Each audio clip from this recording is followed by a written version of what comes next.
नमस्कार. ठरलं तर मग या मालिकेच्या येणाऱ्या भागामध्ये जबरदस्त असा ट्विस्ट येणार आहे. तर इथे अर्जुन आणि सायलीचं पूर्णाजीने आता पुन्हा एकदा लग्न लावण्याचा निर्णय घेतलेला असतो. तर इथे पूर्णाजी मधुभाऊंना सांगत असते की अर्जुन आणि सायली या दोघांनी मंदिरामध्ये लग्न केलं. देवब्राह्मणाच्या साक्षीने लग्न झालेलं आहे. पण त्यावेळेला आशीर्वाद देण्यासाठी दोघांच्याही घरातली मोठी माणसं तिथे उपस्थित नव्हती. चैतन्य आणि सायलीकडून इथे कुसुम होती. पण मला असं वाटतंय की मधुभाऊ तुम्हीसुद्धा आता परत आला आहात आणि आम्हीसुद्धा सगळेजण आता इथेच आहोत.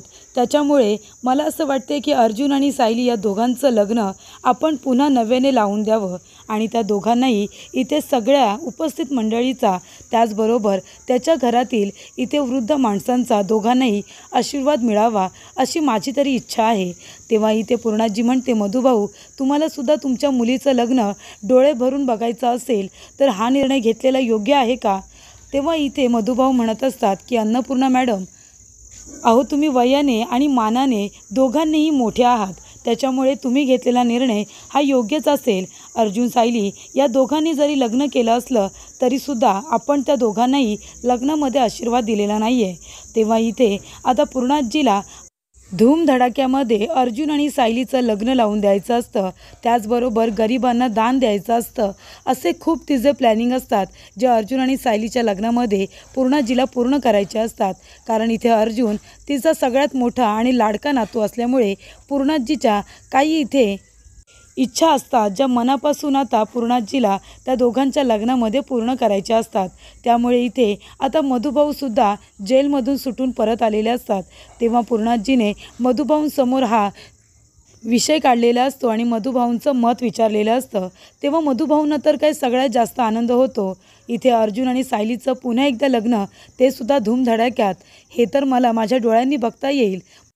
बाप म्हणून मला माझ्या मुलीचं कन्यादान करता येईल असं आता मधुभाऊ म्हणत असतात. तेव्हा इथे अर्जुन आणि सायलीच्या लग्नाचा घाट पुन्हा एकदा सुभेदारांच्या घरामध्ये आता घातला गेलेला असतो. तर इथे अर्जुन सायली दोघेही पुन्हा एकदा लग्न करायला रीतिरिवाजाप्रमाणे तयार झालेले असतात.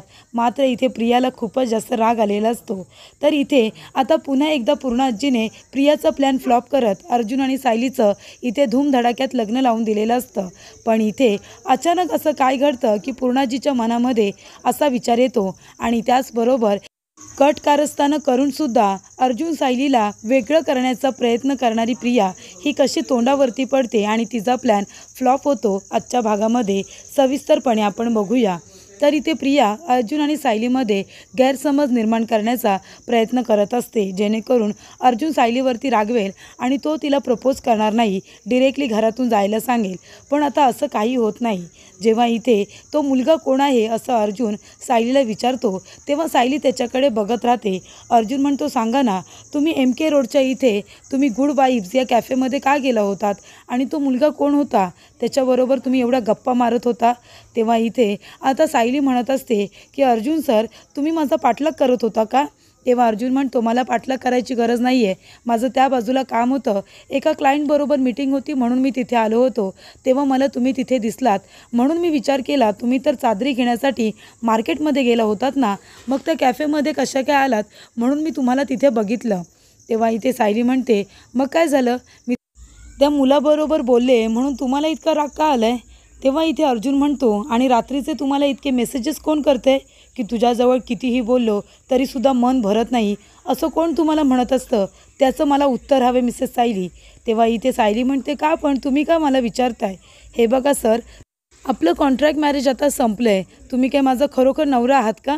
म्हणून माझ्यावरती तुम्ही लक्ष ठेवून आहात आणि मला जाब विचारताय? मला हवं त्याच्याशी बोलेन मी.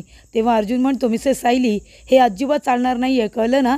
अजूनही तुमच्या गळ्यामध्ये माझं मंगळसूत्र आहे आणि तुमच्या नावाच्या समोर सुभेदार आहे. त्यामुळे अजूनही आपण दोघंजणं नवरा बायको आहोत, कळलं ना तुम्हाला? आता मला सांगा, तो मुलगा कोण आहे, नाहीतर त्याला शोधून काढेन आणि मग त्याचं काही खरं नाही. तेव्हा इथे सायली म्हणत असते, बरं तुम्ही जरा शांत व्हा. तेवढ्यातच इथे प्रतिमाचा अर्जुनला फोन येतो. अर्जुन म्हणत असतो की आता हा नंबर कुणाचा आहे? तेव्हा अर्जुन पहिला फोन कटसुद्धा करतो. तेव्हा प्रतिमा आता पुन्हा एकदा अर्जुनला फोन करते. तेव्हा इथे अर्जुन म्हणत असतो की कोण बोलतं आहे? तेव्हा इथे प्रतिमा आता अर्जुनला हॅलो असं म्हणाल्यानंतर अर्जुन म्हणतो की प्रतिमा आत्या, तेव्हा इथे प्रतिमा म्हणत असते, अर्जुन तू माझा आवाज लगेच ओळखलास का? तेव्हा अर्जुन म्हणतो, प्रतिमा आत्या मी तुझा आवाज झोपेतसुद्धा ओळखू शकतो. तेव्हा इथे प्रतिमा म्हणत असते की सायलीसुद्धा असंच म्हणाली. मी तिला काल फोन केला होता तेव्हा तिनेसुद्धा माझा आवाज लगेच ओळखला आणि ती म्हणाली की मी तुमचा आवाज झोपेतसुद्धा ओळखू शकते. तेव्हा इथे अर्जुन म्हणतो, हो का प्रतिमा आत्या, तू सायलीला फोन केला होतास का काल? तेव्हा प्रतिमा म्हणते, हो कालच मी फोन केला होता. का, काय झालं? तेव्हा इथे अर्जुन म्हणतो, नाही काही नाही. तेवढ्यातच इथे प्रतिमा म्हणते, मी पहिलाच मेसेज आहे ना सायलीला केला होता, थोडा उशिराच केला होता, पण मला रविराज आणि तन्वी मला सगळेजण आता नवीन फोन आहे तर शिकवत आहेत ना की मेसेज कसं करायचं, फोन कसे करायचे, हे सगळं ते दोघंजणं मला शिकवतात. त्याच्यामुळे मी रात्री पहिला मेसेज हा सायलीला केला होता. तेव्हा इथे अर्जुन म्हणतो की अच्छा, म्हणजे उशिरा जो मेसेज आला होता तो तू केला होतास का? तेव्हा इथे प्रतिमा म्हणते, हो काय झालं, मी काही चुकीचं केलं का? अर्जुन म्हणतो, नाही नाही अजिबातच नाही, बरं झालं मला कळलं की तो मेसेज तू केला होतास प्रतिमा आत्या. तेव्हा इथे आता प्रतिमा म्हणते की माझा नवीन नंबर आहे, तुम्ही सगळेजण सेव्ह करून ठेवा. तेव्हा इथे अर्जुन म्हणतो, बरं बरं ठीक आहे. तेव्हा इथे अर्जुन आता सायलीच्या मोबाईलमधला नंबर चेक करतो आणि प्रतिमाचा नंबर चेक करतो आणि म्हणतो, अच्छा म्हणजे हा नंबर प्रतिमा आत्याचा आहे, तिने तुम्हाला फोन केला होता? तेव्हा सायली म्हणते, हो प्रतिमा आत्यानेच मला फोन केला होता आणि त्यांनी मला सांगितलं होतं की नवीन फोन घेतला हे कुणाला सांगू नको, मी सगळ्यांना सरप्राईज देणार आहे, मी पर्सनली सगळ्यांना फोन करणार आहे, म्हणून मी तुम्हाला सांगितलं नाही. मी तुम्हाला सांगितलं कुसुमताईचा फोन आला आहे, पण तुम्ही तर आहात ना ॲडव्होकेट, तुम्ही काही तुमचा डिटेक्टिव्हपणा सोडताय, तुम्ही लगेच फोनसुद्धा आलेला चेक केलात तो नंबर कुणाचा आहे ते. आणि राहिला प्रश्न त्या मुलाचा. माझं तिथे काम होतं म्हणून मी त्या ठिकाणी गेले होते, कारण मला ते कॅफे बघायचं होतं.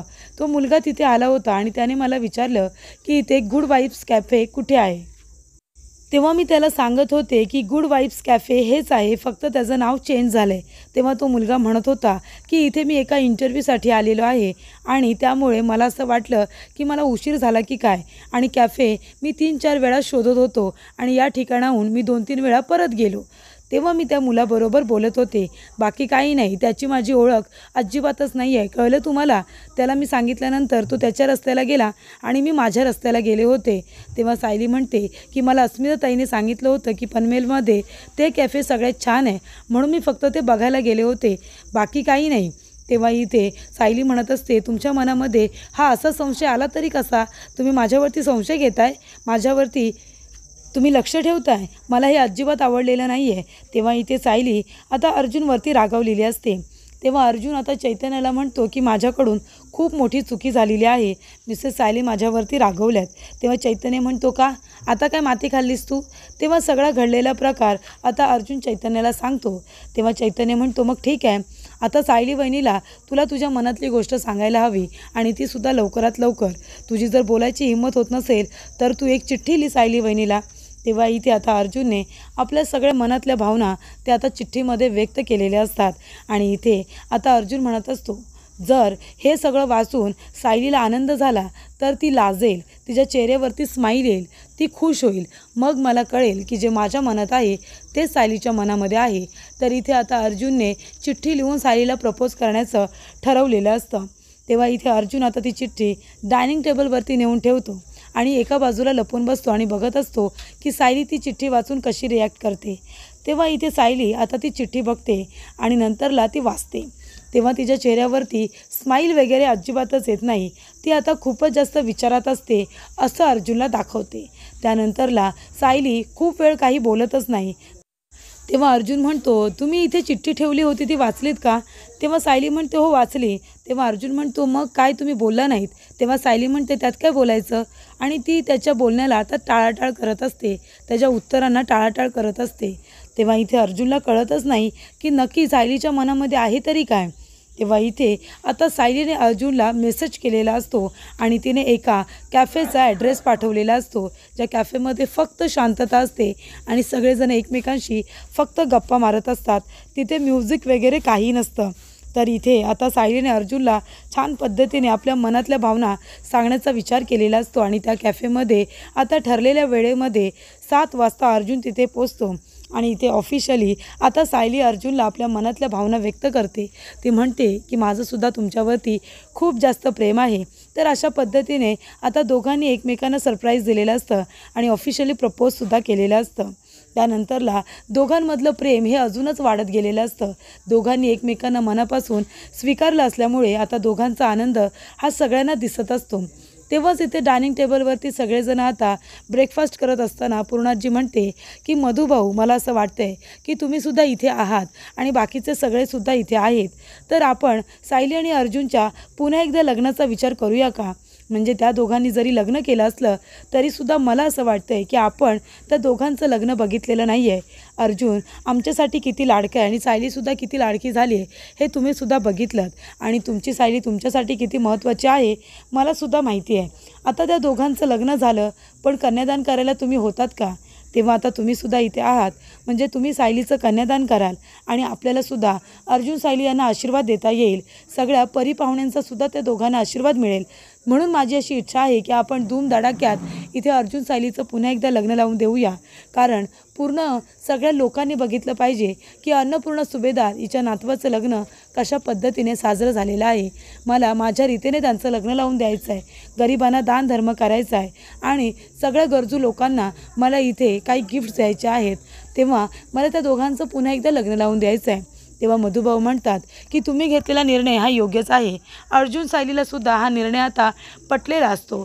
पण इथे आता प्रियाला ही गोष्ट जेव्हा कळते तेव्हा प्रियाला खूप जास्त राग येतो. कारण पूर्णाजी रविराज काकांना आणि प्रतिमाला फोन करून सांगते की अर्जुन सायली या दोघांचं आपण पुन्हा एकदा नव्याने लग्न लावून देणार आहोत सगळ्यांच्या साक्षीने. तेव्हा आता घरामध्ये विषय निघालेला असतो की पूर्णाजीने असा निर्णय घेतलेला आहे. ते ऐकून प्रिया खूपच जास्त आता जळायला लागते. तिचा प्लॅन हा फ्लॉप झालेला असतो. इतकी कटकारस्थानं करूनसुद्धा अर्जुन आणि सायलीला ती वेगळं करू शकलेली नसते.